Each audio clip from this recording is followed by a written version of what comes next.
In 2013, I used to drive a truck for a living. I always preferred longer journeys over shorter ones, and I usually took one trip a week.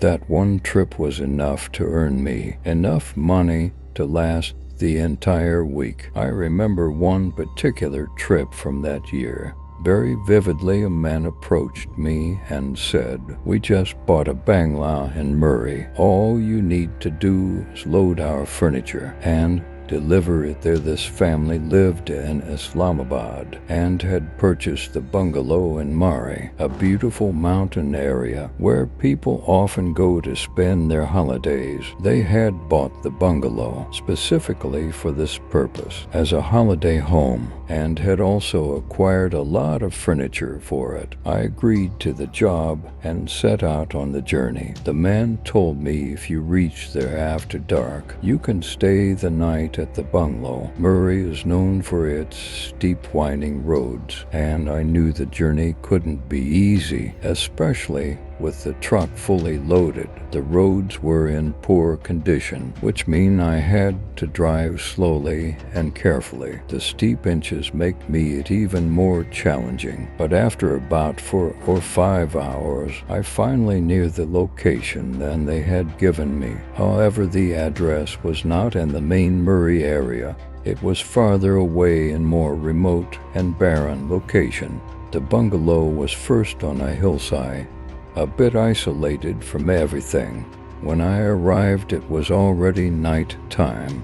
I stopped the truck at the main road near the bungalow and put some large stone behind the tires to keep it from rolling down the steep incline. The truck was heavy with all the furniture, and the bus to the bungalow was incredibly steep.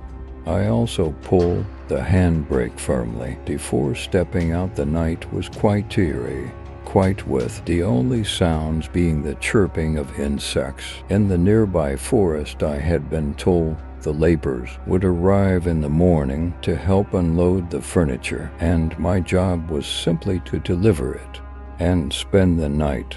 They had agreed to pay me extra for staying the night. There I made my way up towards the bungalow. It was dark, and I could feel the stillness of the place. As I got closer, I could see the house looked like it had not been opened or lived in for quite some time. The atmosphere was strange and settling, almost as if the house itself had our presence. I had been given the keys, so I put it into the lock and I turned at the door. The door creaked open with a loud, unsettling noise that echoed through the silent night. The sound seemed to linger in the air, amplifying the isolation of the place. I went back to the truck, removed the stones, and reversed the truck carefully up the steep path and into the driveway of the bungalow. Once the truck was securely parked, I stepped out, locking the doors behind me. Suddenly the weather shifted. A heavy rain began to fall, accompanied by loud claps of thunder and flashes of lightning that illuminated the dark sky. There was no electricity in the bungalow, so I grabbed my flashlight and decided to explore the house. I shone the light down the corridor and into the rooms of the bungalow. The house was already fully furnished, and the furniture was old, but very elegant yet. Something about the way the light hit the furniture made it appear creepy, as if the shadows were hiding something. I was already feeling uneasy about spending night there. I scanned the room with my flashlight. I thought I saw something, or someone standing in the far corner, facing the wall. I was just think that it was a shadow, but it looked human-like. I couldn't be sure, though. My flashlight started flickering, so I removed the batteries and put them back in. Then I shone the light again toward the corner. There was nothing, but the figure I thought I saw was gone. I was certain I had seen someone or something standing there, Just moments before, the hair on the back of my neck stood up, and I could feel my pulse quicken. I heard what sounded like breathing. The rain was pouring down outside, and the sound of thunder, and what only added to the eerie atmosphere. The room I was in was connected to another room by a doorless entryway, and hanging from the entry were some small, decorative bells. As I stood there, I heard the faint tinkling of the bells, as if someone or something had just washed through the entryway. I stood frozen for a moment before mustering the courage to follow the sound. I crossed through the bells into the next room, which was surprisingly beautiful, with ornate details and an antique jar.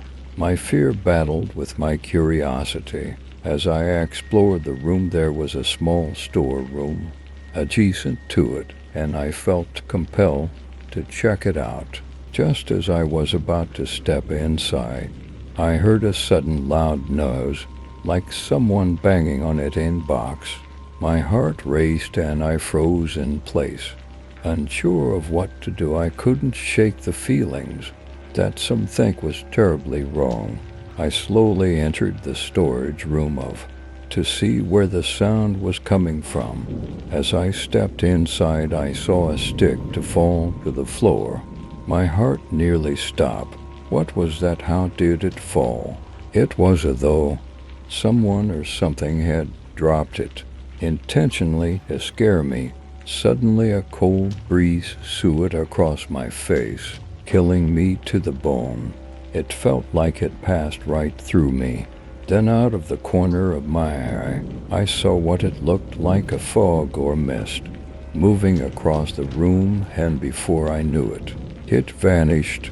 I was paralyzed with fear, my mind racing. Then in the same storeroom, I saw a brief flash of light, almost like a small fire, but just as quickly as it appeared, it disappeared. That was it. I couldn't stay in the house any longer. I ran out of the bungalow as fast as I could and headed straight to my truck. I locked myself inside and decided to spend the night there instead. My heart was pounding and I was still trembling from what I had just experienced. I had bought some dinner with me, but I had no appetite. The fear had taken over my sense of hunger. I had, as I said, in the truck, I heard whispers outside, faint but distinct. I looked through the review mirror and saw what appeared to be two glowing red eyes staring at me from the darkness.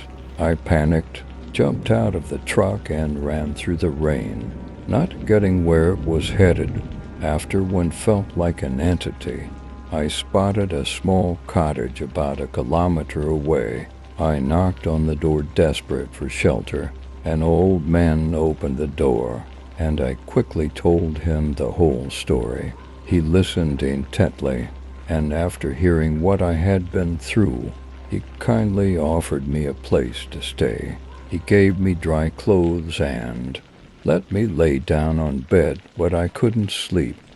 The fear from the bungalow haunted me throughout the night. The next morning, when the family arrived to unload the truck, I told them everything. They were shocked, but said very little in response. One of the older men in the group simply said, "We will call someone to deal with it." They admitted it was probably a mistake to have bought that bungalow. The eerie silence in their response only confirmed what I had felt during that terrified night. That place was not meant for the living.